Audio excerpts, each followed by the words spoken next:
ओम श्री गणेशाय नमः। हरे कृष्णा, राधे राधे। मैं कुसुम सिंह छत्राणी आप सभी का अपने चैनल शिव शक्ति में हार्दिक स्वागत करती हूँ। आज मैं आप लोगों को शिव महापुराण के दूसरे भाग के 17वें अध्याय की कथा सुनाने जा रही हूँ। शिव जी की कैलाश यात्रा। सूर्य जी कहते हैं कि जब इस प्रकार ब्रह्मा जी ने कहा, तब नारद जी ने नमस्कार कर विनय पूर्वक फिर पूछा कि हे ब्रह्मा जी, शिव जी कैलाश पर कब गए और महात्मा कुबेर के साथ उनकी मित्रता कहाँ हुई और वहां रहकर शिव जी ने क्या किया, उनका यह सब चरित्र मुझे सुनाइए। ब्रह्मा जी कहने लगे, हे नारद, जिस प्रकार शिव जी कैलाश पर गए और कुबेर के साथ मित्रता की वह सुनो।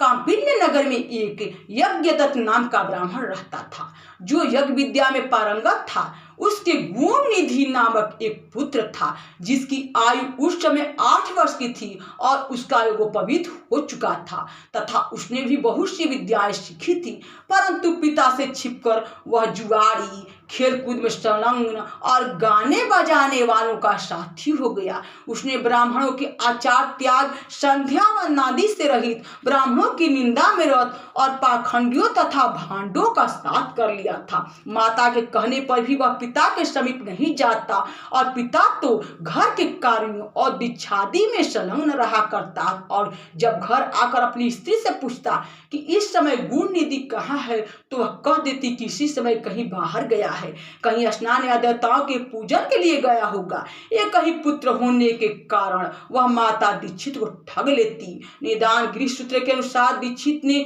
उस पुत्र का विवाह भी कर दिया। माता नित्य पुत्र को समझाती कि तुम्हारे पिता बड़े महात्मा और क्रोधी भी हैं, तुम अपनी बुरी आदतों को छोड़ दो, अन्यथा जब वह तुम्हारे इस चरित्र को जान लेंगे तब तुझको और मुझको दोनों को मारेंगे। तुम्हारा कुल बड़ा पवित्र है, तुम यह जुआ आदि निंद कर्म क्यों करते हो? हे पुत्र, इसे त्याग देने में ही तुम्हारा कल्याण है। परंतु कहाँ की बात, माता के समझाने का उस पर कुछ भी प्रभाव न पड़ता। एक दिन उसने घर में रखी हुई पिता के हाथ की अंगूठी को चुराकर किसी जुआरी के हाथ में दे दी। दैवयोग से दीक्षित ने उस अंगूठी को जुआरी के हाथ में देखा और उससे पूछा, तो उसने कहा, मैंने कोई तुम्हारी चोरी तो नहीं की, किंतु तुम्हारे पुत्र ने मुझे ला कर दिया। वो अंगूठी ही नहीं अपितु उसने और जुआरियों को भी बहुत सा धन ला कर दिया है। परंतु आश्चर्य कि तुम जैसा पंडित अपने पुत्र को क्यों नहीं जान सकी। लज्जा के मारे दीक्षित का सिर झुक गया। वह सिर झुकाए और वस्त्र से अपना मुंह ढके हुए अपने घर गया और घर जाकर पत्नी से बोला, हे दीक्षित की धूर्त पत्नी, भला यह तो कहो कि वह तेरा गुण निधि पुत्र कहाँ है? वह कहीं भी हो, किंतु मेरी अंगूठी कहाँ है जिसे उपटन करते हुए तूने मेरे हाथ से ले ली थी? उसने कहा, मैंने कहीं रख दी है, स्मरण नहीं आ रहा है, क्योंकि मध्या का समय है और इस समय स्नान आदि में संलग्न हूँ, क्योंकि अतिथियों के आगमन का समय व्यतीत होता जा रहा है, जबकि पकवान आदि मुझे भी शीघ्र तैयार करने हैं। पूजा की सामग्री भी तू अभी एकत्र न कर सकी हूँ। दीक्षित ने कहा, सत्य है, हे असत्य पुत्र को उत्पन्न करने वाली, तू बड़ी सत्यवादिनी है। इसी से तो जब जब मैं पूछता था कि कहाँ गया है, तब तब तू मुझे अपनी बातों में बहला दिया करती थी।